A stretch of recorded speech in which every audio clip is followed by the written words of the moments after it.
ಬಲಿಷ್ಠವಾಗಿದೆ. ಜನತಾದಳ ಪಕ್ಷದ ಕಾರ್ಯಕರ್ತರು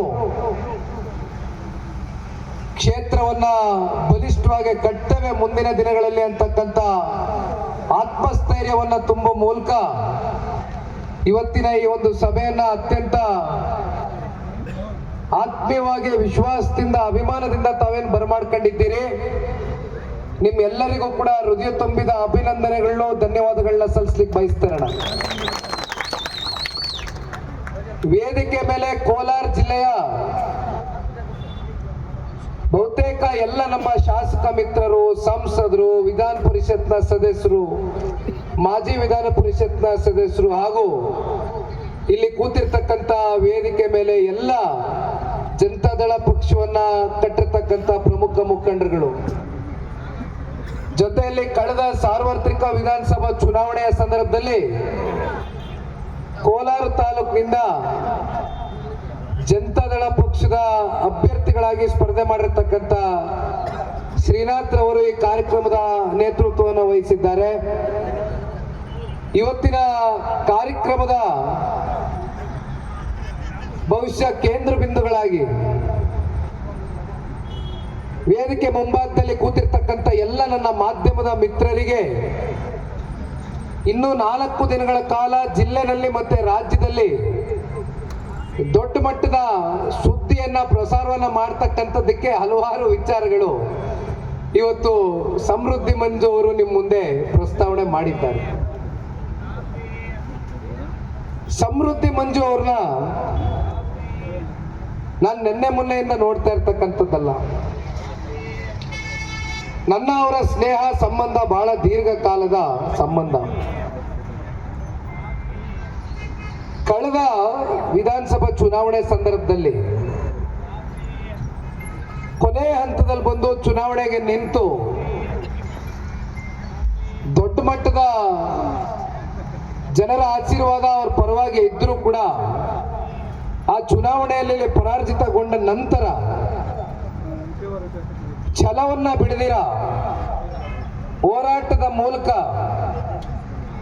ಅವರ ತಾಲೂಕಿನಲ್ಲಿ ಇರ್ತಕ್ಕಂಥ ಮುಖಂಡರು, ಕಾರ್ಯಕರ್ತರನ್ನ ಪ್ರೀತಿ ವಿಶ್ವಾಸದಿಂದ ಕಾಣ್ತಕ್ಕಂಥದ್ದಷ್ಟೇ ಅಲ್ಲ, ಜನರ ಸಮಸ್ಯೆಯನ್ನ ಅರ್ಥ ಮಾಡ್ಕೊಂಡು ಸ್ಥಳೀಯ ಚುನಾವಣೆಗಳಲ್ಲಿ ವಿಶೇಷವಾಗಿ ಪಕ್ಷವನ್ನ ಕಟ್ಟುತ್ತಾ ಸ್ಥಳೀಯವಾಗಿ ಇರ್ತಕ್ಕಂಥ ಕಾರ್ಯಕರ್ತರು, ಮುಖಂಡರನ್ನ ಬೆನ್ನು ತಟ್ತಾ ಅವರಿಗೆ ಅಧಿಕಾರವನ್ನ ಕೊಡಿಸುವ ಮೂಲಕ 2 ವರ್ಷದಿಂದ ನಡೆದಂತ ಅವರ 2ನೇ ವಿಧಾನಸಭಾ ಸಾರ್ವತ್ರಿಕ ಚುನಾವಣೆಯಲ್ಲಿ ಅತ್ಯಂತ ಪ್ರಚಂಡ ಬಹುಮತದಿಂದ ಗೆಲುವನ್ನು ಸಾಧಿಸಿದ್ರು. ಬಹುಶಃ ಇದು ಮಂಜಣ್ಣ ಅವರಿಗೆ ಇರ್ತಕ್ಕಂಥ ಒಂದು ಛಲ, ಒಂದು ಹೋರಾಟ, ಇವೆಲ್ಲವೂ ಕೂಡ ಜಿಲ್ಲೆಯ ಜನತೆ ನೋಡಿದ್ದೇವೆ. DCC ಬ್ಯಾಂಕ್ ಇರ್ಬೋದು, ಇತ್ತೀಚೆಗೆ ನಡೆದಂತ ಕೋಮುಲ್ನ ನಿರ್ದೇಶಕರ ಚುನಾವಣೆಯಲ್ಲೂ ಕೂಡ 2 ಸ್ಥಾನದಲ್ಲೂ ಕೂಡ ಅವರು ಜಯಬೇರಿಯನ್ನ ಬಾರಿಸಿದ್ದಾರೆ. ಅದೇ ರೀತಿ ಇವತ್ತು ಕೋಲಾರ್ನಲ್ಲಿ ನಮ್ಮ ನಾಗರಾಜಣ್ಣ ಅವರು ಇಲ್ಲೇ ಕೂತಿದ್ದಾರೆ. ಕೋಲಾರ್ನ ನಾಗರಾಜಣ್ಣ ಅವರು ನೂತನವಾಗಿ ಕೊಮುಲ್ನಲ್ಲಿ ನಿರ್ದೇಶಕರಾಗಿ ಆಯ್ಕೆಯಾಗಿದ್ದಾರೆ. ಹರೀಶ್ ರವರು ನಿರ್ದೇಶಕರಾಗಿ ಆಯ್ಕೆಯಾಗಿದ್ದಾರೆ. ಮಂಜಣ್ಣ ಅವ್ರಿಗೆ ಒಳಗಡೆಯಿಂದ ಒಂದು ಬೇಜಾರು, ಒಂದು ಬೇಸರ, ನನ್ನ ವೇಗಕ್ಕೆ ಯಾರು ಹೆಜ್ಜೆ ಆಗ್ತಾ ಇಲ್ವಲ್ಲ ಇಲ್ಲಿ ಅಂತ ಒಂದು ಸ್ವಲ್ಪ ನೋವಿದೆ ಅವ್ರಿಗೆ. ಅದನ್ನ ಒಂದು ಸ್ವಲ್ಪ ಆಕ್ರೋಶ ಭರಿತವಾಗಿ ಇವತ್ತು ವೇದಿಕೆ ಮೂಲಕ ಚರ್ಚೆ ಮಾಡಿದ್ದಾರೆ. ತಪ್ಪೇನಿಲ್ಲ, ಯಾಕೆಂದ್ರೆ ಈ ವೇದಿಕೆ ಪಕ್ಷದ ಕಾರ್ಯಕರ್ತರು ಹಾಗೂ ಮುಖಂಡರ ವೇದಿಕೆ ಆಗಿರ್ತಕ್ಕಂಥ ಹಿನ್ನೆಲೆಯಲ್ಲಿ ನೀವೆಲ್ಲ ನಮ್ಮ ಕುಟುಂಬದ ಸದಸ್ಯರಿದ್ದಾಗೆ ನಿಮ್ಮ ಮುಂದೆ ನಿಮ್ಮ ಜಿಲ್ಲೆಯ ಶಾಸಕರು ಅವರ ಅಳಿಲನ್ನ ತೋಡ್ಕೊಳ್ತಕ್ಕಂಥ ತಪ್ಪೇನಿಲ್ಲ ನನ್ನ ಅಭಿಪ್ರಾಯದಲ್ಲಿ. ಯಾಕಂದ್ರೆ ಅವ್ರು ಏನೇ ಮಾತನಾಡ್ಬೇಕಾದ್ರೂ ಬಹಳ ನೇರವಾಗಿ ಮಾತನಾಡ್ತಾರೆ, ಹಿಂದೆ ಮುಂದೆ ಆಲೋಚನೆ ಮಾಡೋದಿಲ್ಲ. ಯಾಕಂದ್ರೆ ಮನಸ್ಸಲ್ಲಿ ಕಲ್ಮಶ ಇಲ್ಲ. ಬೆಳಗ್ಗೆ ಒಂದು, ಮಧ್ಯಾಹ್ನ ಒಂದು, ರಾತ್ರಿ ಒಂದು ಮಾತನಾಡ್ತಕ್ಕಂಥ ವ್ಯಕ್ತಿತ್ವ ಅಲ್ಲ.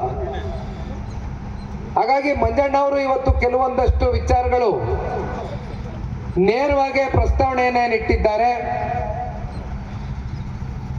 ಇವೆಲ್ಲದನ್ನ ಕೂಡ ನಮ್ಮ ಜಿಲ್ಲೆಯ ನಾಯಕರು ನಾವೆಲ್ಲರೂ ಒಟ್ಟಾಗಿ ಮುಂಬರ್ತಕ್ಕಂಥ ದಿನಗಳಲ್ಲಿ, ನಾನು ಇವತ್ತು ಬಂದಿರತಕ್ಕಂಥದ್ದು ವಿಧಾನಸಭಾ ಚುನಾವಣೆಗೋಸ್ಕರ ಅಲ್ಲ, ಮುಂದೆ ಬರ್ತಕ್ಕಂಥ ದಿನ ಅಂದ್ರೆ 3 ವರ್ಷ ಬಿಟ್ಟು ಚರ್ಚೆ ಮಾಡ್ತಾ ಇಲ್ಲ. ನಿಮ್ ಮುಂದೆ ನೀವು ಎದುರು ನೋಡ್ತಾ ಇರ್ತಕ್ಕಂಥದ್ದು ಯಾವ ಚುನಾವಣೆ? ಡಿಸೆಂಬರ್ ಜನವರಿ ತಿಂಗಳಲ್ಲಿ ಬರ್ತಕ್ಕಂಥ ಗ್ರಾಮ ಪಂಚಾಯತಿ ಚುನಾವಣೆ ಅಂದ್ರೆ ಅದು ಕಾರ್ಯಕರ್ತರ ಚುನಾವಣೆ ಇದ್ದಾಗ. ಕಾರ್ಯಕರ್ತರಿಗೋಸ್ಕರ ಇವತ್ತಿಲ್ಲಿ ಬಂದಿದ್ದೇನೆ. ಇಡೀ ರಾಜ್ಯ ವ್ಯಾಪ್ತಿ ಇವತ್ತು ನಾನು ಪ್ರವಾಸವನ್ನ ಮಾಡ್ತಾ ಇರ್ತಕ್ಕಂಥದ್ದು ಈ ಕಾರ್ಯಕ್ರಮ ಕೇವಲ ಒಂದು ದಿನದ ಕಾರ್ಯಕ್ರಮ ಆಗಿ ಸೀಮಿತ ಆಗಬಾರ್ದು. ಕುಮಾರಣ್ಣ ಬಂದ್ರು, ಜನ ಸೇರಿದ್ರು. ನಿಖಿಲ್ ಕುಮಾರಸ್ವಾಮಿ ಬಂದ, ನೀವೆಲ್ಲ ಬಹಳ ಪ್ರೀತಿಯಿಂದ ಬರಮಾಡ್ಕೊಂಡ್ರಿ. ಇವತ್ತು 4, 5, 6 ತಾಸಾದ್ರೂ ಕೂಡ ಇಲ್ಲಿ ಮುಂದೆ ಕೂತಿರ್ತಕ್ಕಂಥವ್ರು ಎಲ್ಲ ಪಕ್ಷದ ಅಭಿಮಾನಿಗಳು ಒಂದು ಕುರ್ಚಿ ಅಳ್ಳಾಡಿಲ್ಲ. ಯಾಕೆಂದ್ರೆ ನಿಮಗೆ ಪಕ್ಷದ ಮೇಲೆ ಇರ್ತಕ್ಕಂಥ ಅಭಿಮಾನ. ನಾನು ಹಂಗೂ ಶ್ರೀನಾಥ್ ಅಣ್ಣನಿಗೆ ಹೇಳಿದೆ, ಇದು ಬಹಿರಂಗ ಸಭೆ ಅಲ್ಲ, ಇಲ್ಲಿ ನಾನು ಶೋ ಮಾಡೋದಕ್ಕೋಸ್ಕರ ಬರ್ತಾ ಇಲ್ಲ. ಈ ಒಂದು ಪ್ರವಾಸ ಜನತಾದಳ ಪಕ್ಷದ ಶಕ್ತಿಯನ್ನು ತೋರಿಸ್ತಕ್ಕಂಥ ಪ್ರವಾಸ ಅಲ್ಲ. ಇದು ನಮ್ಮ ಶಕ್ತಿನ ನಾವೆಲ್ಲಿ ತೋರಿಸ್ಬೇಕು ಅಂದ್ರೆ ಮುಂದಿನ ಗ್ರಾಮ ಪಂಚಾಯತಿ, ಜಿಲ್ಲಾ ಪಂಚಾಯತಿ, ತಾಲೂಕು ಪಂಚಾಯತಿ ಚುನಾವಣೆ ಸೇರಿದಂತೆ 2028ರ ವಿಧಾನಸಭಾ ಚುನಾವಣೆಯಲ್ಲಿ ಅತಿ ಹೆಚ್ಚು ಶಾಸಕರನ್ನ ವಿಧಾನಸೌಧಕ್ಕೆ ಸನ್ಮಾನ್ಯ ಕುಮಾರಣ್ಣ ಅವರಿಗೆ ಈ ರಾಜ್ಯದ ಮುಖ್ಯಮಂತ್ರಿಗಳಾಗ್ಲಿಕ್ಕೆ ಉಡುಗೊರೆಯಾಗಿ ಕೊಡ್ತಕ್ಕಂಥದ್ದು ನಮ್ಮ ಹೋರಾಟ ಆಗಬೇಕಾಗಿದೆ.